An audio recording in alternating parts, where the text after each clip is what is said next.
Today guys, I'm going to be telling you the best way to get easier opponents in FUT Champs. This isn't a glitch where you can just play against bronze teams every time. It's not a glitch at all. It is pretty much going to tell you the best times of day to play FUT Champs, and also how you can sort of do a few tips to get against easier opponents, matchmaking against easier opponents. So the first tip is the timings.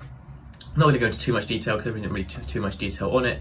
It's just what I've found out so far and what other people have found out is that the best times of day to play them on Friday, Saturday, Sunday. So on Friday, the best times of day is roughly from about 3 PM when a lot of people get home from school, a lot of kids get home from school then. So pretty much anyone under 18 will pretty much be getting home from school or even work by then. So 3 to 8 PM till about 9 PM. The reason for 9 PM is because a lot of people who stream on Twitch who are quite high level do start roughly about 9-10 PM, and they're obviously very good. You don't want to get matchmakers against them. Before 3 PM is obviously when pros will play their early games, and you don't want to get matchmakers against them as well because everyone has bad ELO then, or sort of just the same ELO, about 0. So obviously everyone can be matched against anyone. So you want to try and avoid anywhere that isn't 3 to 9 PM. That is the best time to play on Friday. That's probably where most people play anyway. For Saturday is the exact same times, pretty much more or less the exact same reasons as well. For Sunday it is a bit different because it's a bit looser on Sunday.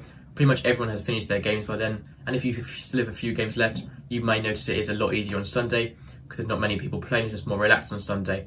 So the best times from Sunday is pretty much sort of broader. It's over anywhere from about 9, 10, 11 PM, AM in the morning, all the way to about 3, 4, maybe even to 9 PM. So it's pretty much, it's much sort of harder to tell when the best times of day on Sundays are, but it is much easier in general. So I do recommend, if you do have time as well, playing more of your games on Sunday than on Friday and Saturday. Obviously still get a few done, so you don't want to play all 30 games in one day.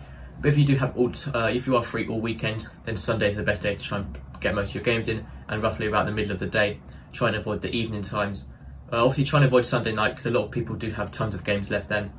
A lot of people do just not play all weekend and sort of throw all their games in at once on a Sunday evening. I'm not sure why they do it, but people do that, and you don't want to get matchmakers against them because they're obviously playing a lot of games at once. They are sort of getting into quite a good rhythm, and they usually can be quite good as well. So that is all the matchmaking times done. Now this is how you can get sort of tips to play against easier opponents. So the tips to play against easier opponents is actually quite simple really.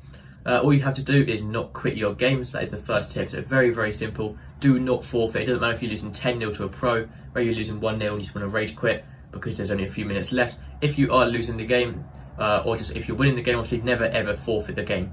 The reason for this is because your ELO, which is the ranked on how difficult the opponents you're going to face are, will not change when you forfeit your game, meaning you're going to get harder opponents every time. But it will become easier. You will get easier matchmaking every time you lose a game. So if you are going to lose, you may just put something around your controller so you stay AFK, and then just go and do something else until the rest of the game. It only lasts about 15 minutes, probably about 5 minutes by the time you actually decide to not play the rest of it anyway. So that's completely fine. It gives you a few minutes break as well, so you can sort of be a bit more relaxed before the next game, because you also don't want to play games on a losing streak, which is sort of part of the next tip. Don't play games if you are on a massive losing streak, because you're more likely to lose more games because you're not in the right mental state and just stuff like that. You just want to play on a winning streak. Obviously keep on playing until you probably lose a couple games, and then stop playing for a bit, have a few minutes break, and then come back. So that's pretty much it for this video. Very quick video, very simple video to make, because the best times of day to play are pretty much just sort of 3 PM to 9 PM on Friday, Saturday, pretty much all day Sunday. It's not going to make too much difference. And then obviously don't quit your games, and that is pretty much all the advice I have to give really. Yes, that's pretty much how you can get easier matchmaking on FUT Champs. Maybe take you to the next rank if that's possible, if that's going to be enough help for you. But that is everything for this video. Thank you for watching, and I'll see you next time. Goodbye.